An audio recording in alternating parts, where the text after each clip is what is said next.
Well, if you saw some drones flying around the A&M campus today, the Riverside campus, it was part of an exercise with a group of people looking at the kind of technology that's out there for preventing, responding, and recovering from flooding events. Flooding, the #1 disaster that we see really around the world. Dr. Robin Murphy, who just came in from the field, by the way, that explains the boots and the pants. And the smell. And the smell. I wasn't going to go there, but no.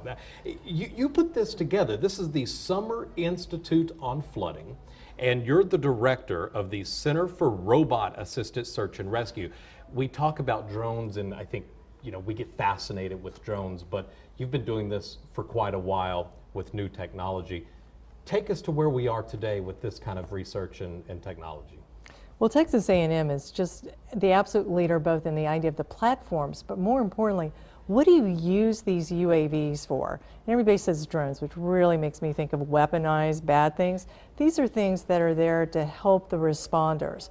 We've been doing research in UAVs for disasters since Hurricane Katrina. That was the first use of UAVs to help teams such as Florida Task Force 3, which I was part of, go in and pop up, look around trees, places you can get in, see if anybody was stuck out in the rural areas as they went through, and check on what's going on. You were able to use some of this technology recently in Wimberley, and I know we're talking about the heat and the wildfires that are now happening, but it wasn't that long ago. Just a few weeks ago, we were dealing with the Memorial Day floodings. So out in Wimberley, Texas, you use this technology. How is this helping the first responders and the recovery groups that you're a part of with?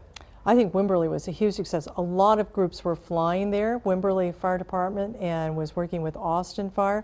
We were there as part of Lone Star UAS Center. Texas, by the way, has one of the 6 FAA centers on UAVs, so we flew with them.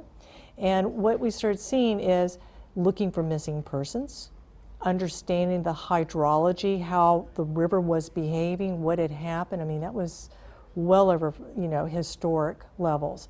So there's all different ways to use UAVs to help the responders know where to go. What was the debris like? Was the debris going to be something that was going to dry out and immediately catch fire? How do you clean it up? How do you get to certain areas? How do you restore transportation? All those bridges have been covered, so what's leaning up against them that might make them collapse?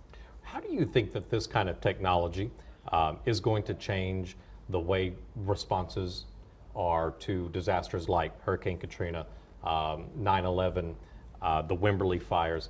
How does this change the game?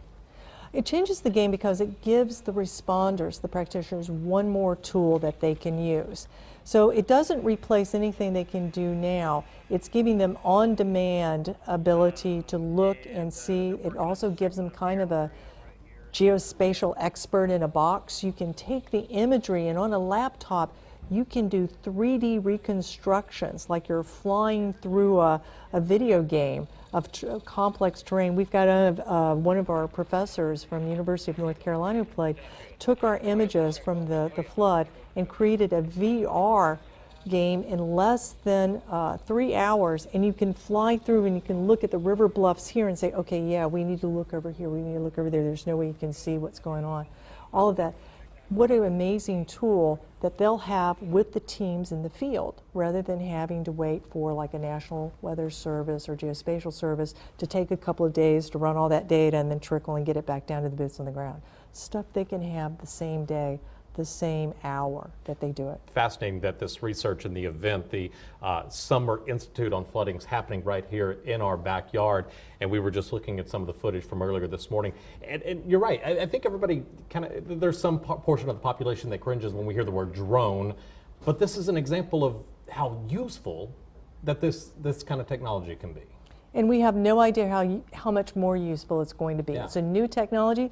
It's going to take years for it to set out. New technology always takes about 20 years to figure out how to use. A&M is at the forefront, working between the engineering college and TEACS, the practitioners, on how we're going to use this the best way. So it's going to change radically within the next year. So this time next year, there's going to be new uses and new great stories. And you discover all of this right here at home. That's fantastic. That's right. Dr. Robin Murphy, I want to get this right, you're the director of the Center for Robot Assisted Search and Rescue at Texas A&M University. Pleasure having you on and explaining what was going on there at the campus in this week here at home. Thank you, All Rusty. right, thanks a lot. Hey, we're still asking you because we talk about this and the use of drones and technology